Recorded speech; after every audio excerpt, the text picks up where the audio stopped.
नमस्कार, खास कार्यक्रम में आप सभी का स्वागत है। मैं हूं आपके साथ नलिनी सिंह पालीवाल। पश्चिम बंगाल की मुख्यमंत्री ममता बनर्जी ने एक बार फिर नागरिक संशोधन अधिनियम यानी कि CAA को लेकर केंद्र सरकार पर हमला किया। ममता ने कहा कि बीजेपी विशेष रूप से रमजान का दिन चुना है क्योंकि इस CAA का सीधा संबंध NRC से है। ये मत भूलिए कि ये कानून NRC से संबंधित है। ममता ने कहा कि हम पश्चिम बंगाल में NRC डिटेंशन कैंप की अनुमति नहीं देंगे।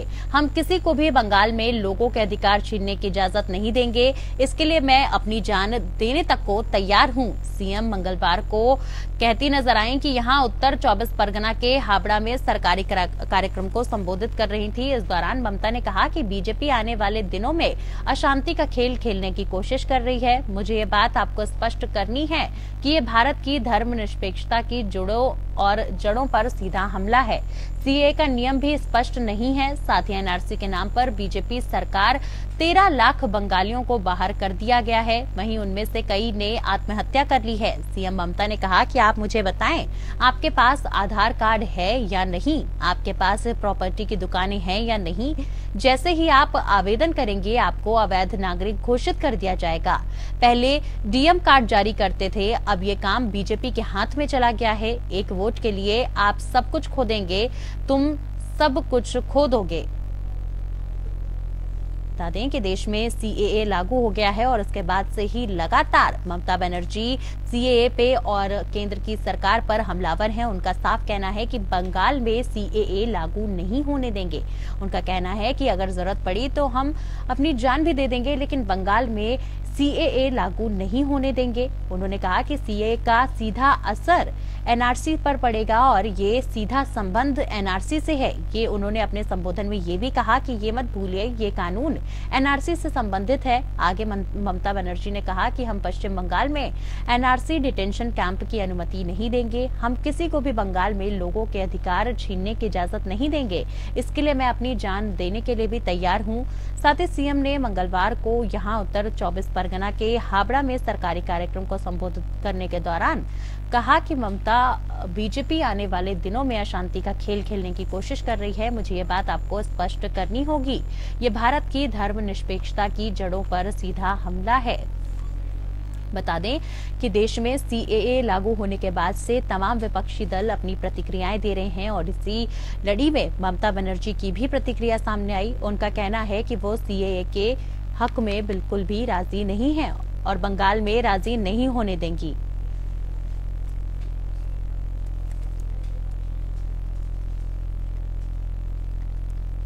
तो आज इसी पर बात करेंगे कि बंगाल में CAA लागू होगा या नहीं। आखिर बंगाल में इतनी सियासत CAA पे क्यों हो रही है। बहरहाल इसी पर चर्चा करने के लिए खास कार्यक्रम में हमारे साथ खास मेहमान जुड़ चुके हैं।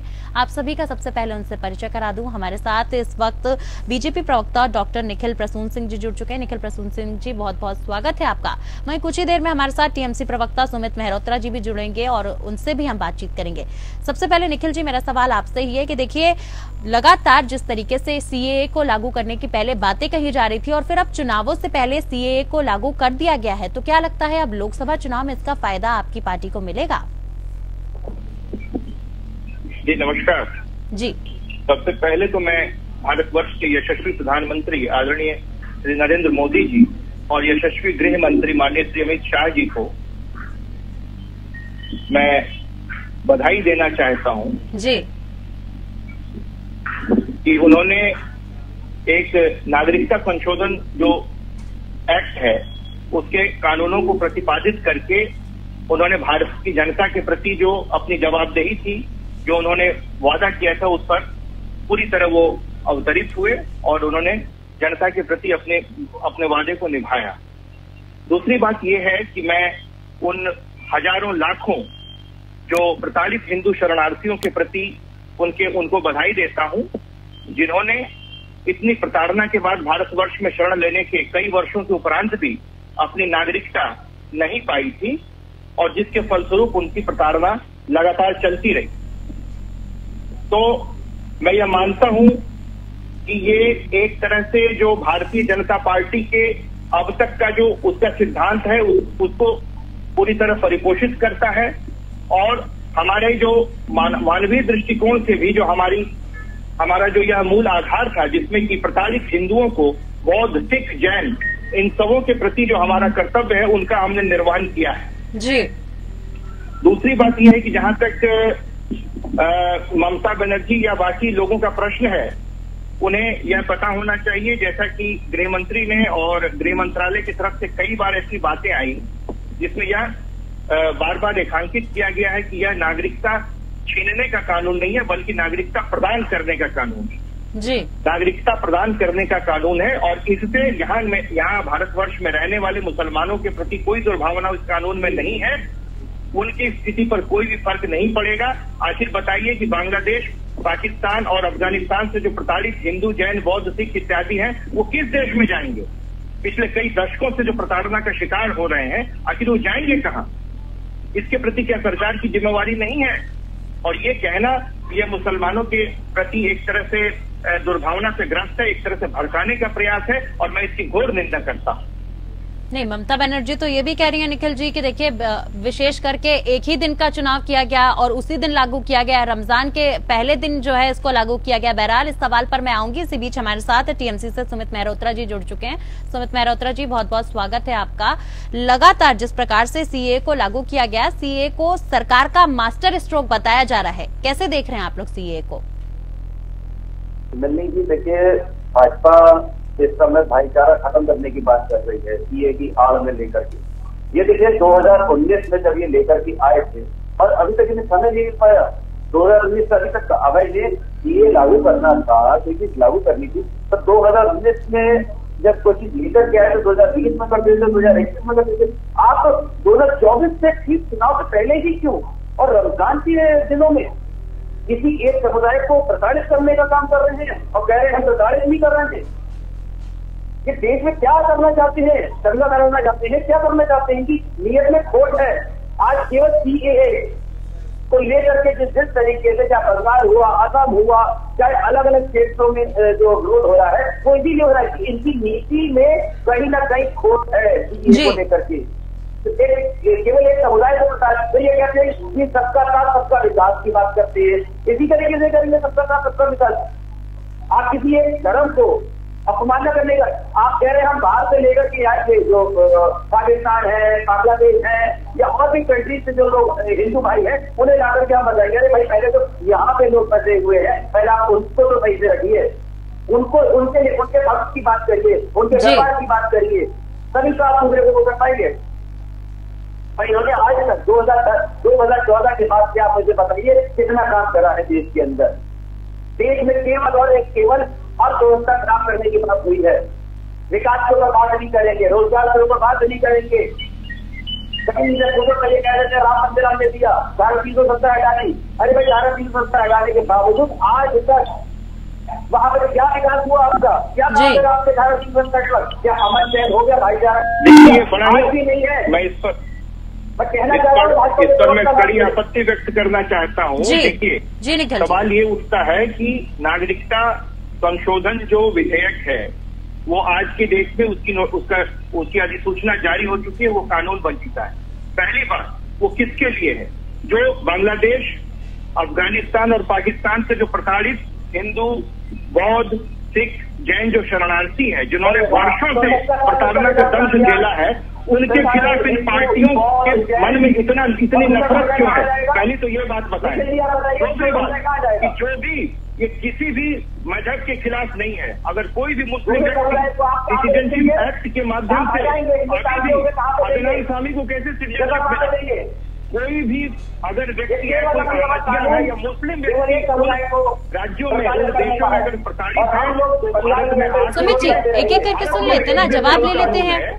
सुमित जी सुन लेते हैं ना, इस तरीके से तो किसी की भी आवाज नहीं आएगी। जी निखिल जी, सिटीजनशिप एक्ट जो अभी तक का जो एग्जिस्टिंग लॉज है, उसके तत्वावधान में यह प्रावधान है कि जो मुस्लिम प्रताड़ित हैं उनको भी यहाँ का की नागरिकता दी। लेकिन निखिल जी देखिए, दो सवाल यहाँ सुमित जी ने सीधे तौर पर आपसे पूछे हैं। सुमित जी का पहला सवाल सीधे से ये था कि जो पहले से इस देश में नागरिक हैं उनको रोजगार नहीं मिल पा रहा है, अब ऐसे आप लोग बाहरियों को लाकर बसाएंगे तो कैसे काम चलेगा?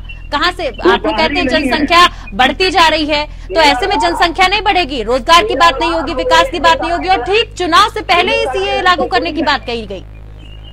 इसका कोई औचित्य नहीं है। क्या वो जो हिंदू सिख बौद्ध क्या वो पार्टी है? वो हमारे साथ जुड़े हुए हैं, वो सदियों से भारतवर्ष का एक अंग है, वो भारतीय संस्कृति के। ठीक है, तो आप कह रहे हैं कि वो सदियों से भारतवर्ष का अंग है, तो उनका भरण पोषण पालन पोषण कैसे होगा सर? कैसे नौकरियां लाएंगे? भरण तो इनको ये कहिए कि जो रोहिंग्या और बाकी लोग जो इलीगल इन्फिल्ट्रेट्स हैं उनके प्रति इनके मन में इतनी सद्भावना क्यों है? अगर हम लोग उनका रोहिंग्या के खिलाफ या जो लोग इलीगल इन्फिल्ट्रेटर्स हैं जो यहाँ पर अवैध रूप से घुसपैठी है उनके खिलाफ जो हम लोग आवाज उठाते हैं तो उनको लेकर के इनके मन में इतनी संवेदना कहाँ से चले आती है? आज हिंदुओं के प्रति इतनी नफरत, जैन बौद्ध सिखों के प्रति इतनी नफरत और उन लोगों के प्रति इतना प्यार। मोदी जी सबकी व्यवस्था कर रहे हैं। ठीक है, आप कह रहे हैं मोदी जी सबकी व्यवस्था कर रहे हैं। सुमित जी कुछ कह रहे हैं। सुमित जी अपना पक्ष रखिए। नलिनी जी, मुझे आज आप भाजपा के प्रवक्ता आज बताएं कि 10 साल में इतने लाख रोहिंग्या यहाँ पे रखे हुए, आपका डाटा होगा कितने लोग हैं रोहिंग्या बाहर से आए हुए अभी उनका कुछ डाटा है आपका? डाटा देखिए आप, डेटा सब है सरकार के पास। और एक बात मैं बता दूं, ये बहुत ही बड़ा भ्रम फैलाया जा रहा है। जिसके पास वोटर कार्ड है, सुनिए, वोटर कार्ड है, ID कार्ड, आधार कार्ड से नागरिक जान करके देखिए, उनका पासपोर्ट बनने में समस्या है, उन्हें नौकरियों में समस्या है, शादी विवाह में समस्या है, जमीन के रजिस्ट्रेशन में समस्या है, उनसे कहीं ट्रेवल करने में समस्या है, सरकारी नौकरी में अप्लाई करने में समस्या है, पुलिस उन्हें प्रताड़ित करती है, कितनी प्रताड़ना झेल रहे हैं। सुमित जी आप लोगों ने वोटर कार्ड देखिए, बीजेपी तो ये भी कह रही है, सरकार ये भी कह रही है, बीजेपी लगातार ये कह रही है कि आप लोगों को इतनी तकलीफ क्यों है CAA लागू होने से? क्या आप लोगों को डर सता रहा है कि वोट बैंक दरक जाएगा? किसी का वोट बैंक नहीं, किसी के ऊपर कोई वो नहीं। देखिए, मतुआ समाज तो बहुत खुश है CAA लागू होने से, वो तो अपनी खुशी जाहिर कर रहा है। तो ऐसे में क्या आप लोगों को लग रहा है कि बंगाल में चुनाव से पहले अगर CAA लागू हो जाता है तो ये आप लोगों की मुश्किलें बढ़ा देगा? क्योंकि एक मास्टर स्ट्रोक के तौर पर देख रही है जनता इसको। मास्टर स्ट्रोक तो इन्हें उल्टा पड़ेगा, पर प्रसारित करने का कानून है। रमजान महीने में आप मुझे बताइए, आप कैसे सबका साथ सबका विकास की बात करते हैं? किसी तरीके से करेंगे? किसी एक को हम नहीं कहते आप करिए, काम करिए, आप बिल्कुल लीगल वे में काम करिए, बिल्कुल साफ सुथरी मन से काम करिए ना। क्यों नहीं करते आप? केवल एक धीरे लेकर के आने से समस्या हल नहीं होगी। आप रोजगार दीजिए, विकास की मदद करिए, नौकरियां दीजिए। देखिए, सवाल ये है, ये कहना चाहता हूं, ये कहते हैं कि यहाँ की नौकरियों पर असर काम नहीं करेंगे, महंगाई कहाँ पहुंच रही है उसके बाद कोई बात नहीं करेंगे। आप हमसे ना करिए ना। देखिए, आपका कहना है कि CAA से यहाँ के रोजगार पर असर पड़ेगा, यहाँ की जो संभावनाएं है उस पर असर पड़ेगा। आप लोगों ने हेल्प की, एक हेल्थ मिनिस्टर को हटाना पड़ा, दिल्ली के हेल्थ मिनिस्टर को आपको हटाना पड़ा, काटना पड़ा उसका टिकट, जो घोटाला हुआ था। ऐसा है, आयुष्मान आप ये बताइए। ठीक है, सुमित जी सुन लेते हैं ना। हाँ, मैं ये 2-3 बातें कह दूं कि जो 31 मार्च 2014 तक जो पहले से रह रहे हैं, काम कर रहे हैं, जॉब कर रहे हैं या विभिन्न क्षेत्रों में इन्वॉल्व है, उनको उनके ऊपर CAA लागू है। वो कोई नया वर्क फोर्स वहां से फिर से भीतर घुसने नहीं जा रहा है। जो अतिरिक्त भार पड़ेगा उनको लेकर के पिछले दशकों से उन्हें हर क्षेत्र में उनके खिलाफ भेदभाव किया जा रहा था, उस भेदभाव को हटाने का कानून है। यहाँ जो मुस्लिम लोग रह रहे हैं भारतवर्ष में, उनके प्रति कोई जो है तो इस कानून से उनका कोई लेना देना ही नहीं है। मान लीजिए कोई कानून है वो महिलाओं पर लागू हो तो पुरुषों को क्या आपत्ति होगी? मान लीजिए किसी एक वर्ग पर लागू तो दूसरे को क्या आपत्ति होगी? दूसरी बात, जो इन देशों में प्रताड़ित जो हिंदू बौद्ध सिख है वो किस देश में जाएंगे? पूरे पृथ्वी में कहाँ जाएंगे? वो क्या हमारा खून नहीं है? आप बोलिए और अपने नेताओं से बोलिए कि उनके प्रति इतना नफरत। ममता बनर्जी कह रही है कि पश्चिम बंगाल में लागू नहीं होने देंगी CAA, चाहे जान गंवानी पड़ जाए, लेकिन पश्चिम बंगाल में नहीं लागू होने देंगी। लेकिन बांग्लादेशी घुसपैठियों को वोटर कार्ड देकर के उन्हें वोट बैंक बनाने के लिए सबसे आगे रहेंगे। अरे जो प्रताड़ना झेले हैं वो कहाँ जाएंगे? क्या वो हिंद महासागर में कूद जाए, बंगाल की खाड़ी में कूद जाए? बताइए, नेहरू लियाकत पैक्ट में क्या हुआ था? नेहरू लियाकत पैक्ट 1950 में इसलिए हुआ था क्योंकि 1950 के दशक में ईस्ट पूर्वी पाकिस्तान और पश्चिमी जो भारत का अंश है, दोनों के बीच में पूरी तरह जनसंख्या की अदला बदली नहीं हो पाई थी। इस वजह से नेहरू लियाकत, उसकी वजह से हिंसा हुई इस वजह से नेहरू लियाकत पैक्ट हुआ 1950 में। लेकिन उस पैक्ट में यह था कि दोनों देश अपने जो माइनॉरिटीज है, अल्पसंख्यक है, उनकी रक्षा करेंगे। लेकिन पाकिस्तान और उस समय का पूर्वी पाकिस्तान यह करने में अक्षम रहा। पूरी तरह अयोग्य रहा और वहां हिंदुओं की प्रधानता का एक लंबा दौर शुरू हो गया। इसी वजह से भारतवर्ष को अब इतने पहले से गांधी ने क्या कहा था, आप देखिए संविधान सभा की जो बहसों में यह उल्लिखित है कि दोनों देशों में जो माइनॉरिटीज होंगे उनके प्रति उनकी सरकारों को जवाबदेही तय करनी पड़ेगी, उनका भरण पोषण करने की जिम्मेवारी लेनी पड़ेगी। लेकिन तब का पूर्वी पाकिस्तान और जो मुख्य लाइन है पाकिस्तान का, वो अपने कर्तव्यों के अनुकरण में अक्षम रहे, फेल हो गए। इसीलिए यह सिटीजनशिप अमेंडमेंट एक्ट बहुत पहले ही आना चाहिए था। आखिर बताइए, भारतवर्ष में इन वामपंथियों को या तृणमूल कांग्रेस या बाकी विपक्षियों को वहां के हिंदू सिख ईसाइयों के प्रति क्या परेशानी है? तो सुमित जी भी तो यही कह रहे हैं कि अगर सीए लागू ही करना था तो इतने लंबे समय से बात चल रही थी, तब क्यों नहीं लागू किया? लोकसभा चुनाव से ठीक पहले, रमजान के पहले दिन क्यों लागू किया गया?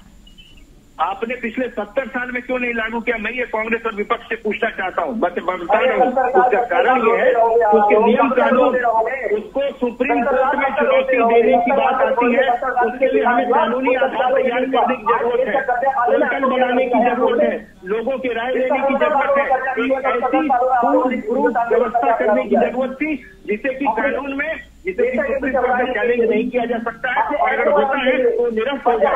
आज देखिए पोर्टल बनाने में, नियम बनाने में बहुत सारे। निखिल जी सुन लेते हैं ना, सुमित जी की बात सुन लेते हैं। के ऊपर इसका 70 साल में लीजिए कर्जा लेता वो आजकल सालों में इन्होंने कर्जा कर दिया, 50,000 का कर्जा यूपीए गवर्नमेंट छोड़ करके देगी प्रति आदमी के ऊपर। आज इस गवर्नमेंट ने, एनडीए गवर्नमेंट ने 2.5 लाख रुपए प्रति आदमी के ऊपर छोड़ दिया है। आप बताइए, यही आपका विकास है, यही रोजगार की बात है। 10 सालों के अंदर आपने कितना कर्जा किया है, शायद कोई और दूसरी गवर्नमेंट है वो इस चीज को हटा रहा है। आप लोग महंगाई की ओर लेते चले जा रहे हैं। आज रुपया हमारा कहाँ पहुंच गया है हमारे देश का? इनकी आवाज स्पष्ट नहीं है, आप दोहरा दें मैडम। जी चलिए सुमित जी, देखिए मतुआ समाज जो है वो लगातार खुशी मना रहा है और सीए लागू होने को वो दूसरे आजादी के रूप में देख रहा है, दूसरे स्वतंत्रता दिवस के रूप में मना रहा है। इस पर क्या कहेंगे आप? नलिनी जी देखिए, मतुआ समाज हिंदुस्तान का ही है, कोई बाहर का समाज नहीं है। किसी एक समाज कोई खुशी मनाएगा, पर दूसरा समाज जिसके ऊपर आज डंडा चलेगा, कलम चलेगी, जिस समाज को, जिस बिरादरी को अलग करा जाएगा वो दुखी होगा। ऐसे समय में हम कहते हैं कि भाजपा के लोग काम करें ना, देश के लिए विकास की बात करें ना, रोजगार की बात करें ना। आप हर समय केवल एक समुदाय को अलग करके इस देश से अलग करने का कब तक आप करेंगे काम? अगर आपको करना ही है आप करिए ना। हिंदू राष्ट्र घोषित करने की ओर आप काम कर रहे हैं, पहले सीए लेकर के आएंगे, फिर एक चीज और लेकर के आएंगे। अगर आपको इतनी नफरत है इन मुस्लिम समुदाय से तो आप इन्हें अलग करवाने की बात करें ना, कहीं किसी एक देश में करें काम, करिए आप काम।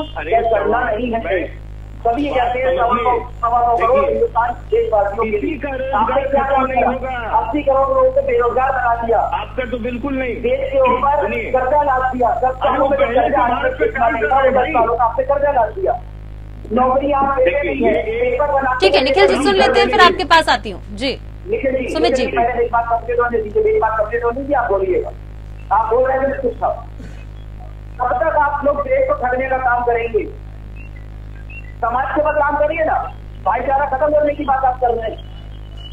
बड़ी बड़ी बातें करते हैं, बंगाल जाते हैं माननीय मोदी जी, बड़ी बड़ी बातें करते हैं, बड़ी बड़ी घोषणाएं करते हैं, पर उनके पास आज एक समय नहीं है कि मणिपुर भी चले जाए। अभी मैं कल और परसों एक वीडियो देख रहा था, एक विदेश में मणिपुर का व्यक्ति जो रेसलर है वो बहुत रो करके अपने मणिपुर के लिए बात कर रहा था कि हमारे देश के प्रधानमंत्री प्रधानमंत्री जी आपके पास इतना भी समय नहीं है कि वहां पे आकर के अपनी जनता से 2 शब्द भी कहवाएं। बड़े बड़े बातें करती हैं। आपके पास बंगाल में जाने का समय है, असम में जाने का समय है, देश विदेश में घूमने का समय है। आपके मणिपुर आपके देश का है, आपका कितना समय नहीं था? 10 मिनट का समय नहीं था। बंगाल चलेगा, मणिपुर चलेगा, ऐसी क्या दिक्कत है? मणिपुर वासियों से आपको क्या दिक्कत है? निखिल जी तो आपकी गवर्नमेंट सरकार है जी, जवाब दीजिए। एक साल से ऊपर हो गया, अभी भी हो रहा है, लोग जल रहे हैं, लोग मर रहे हैं, उसके ऊपर ये लोग कुछ नहीं बोलेंगे। ठीक है सुमित जी, जवाब ले लेते हैं ना जी। देखिए मैं एक एक करके इनके सभी बातों को, जो इनका जो मंतव्य है उसे धराशायी करता। देखिए सबसे बड़ी बात यह है कि ये कहते हैं कि रोजगार समाप्त होगा या यहाँ भारत की जो जनता है उसके लिए अवसरों में कमी आएगी। देखिए पूर्णतः मिथ्यापूर्ण प्रचार है। यहाँ 31 मार्च 2014 तक जो लोग पहले से रह रहे हैं ये उन्हीं पर लागू होगा।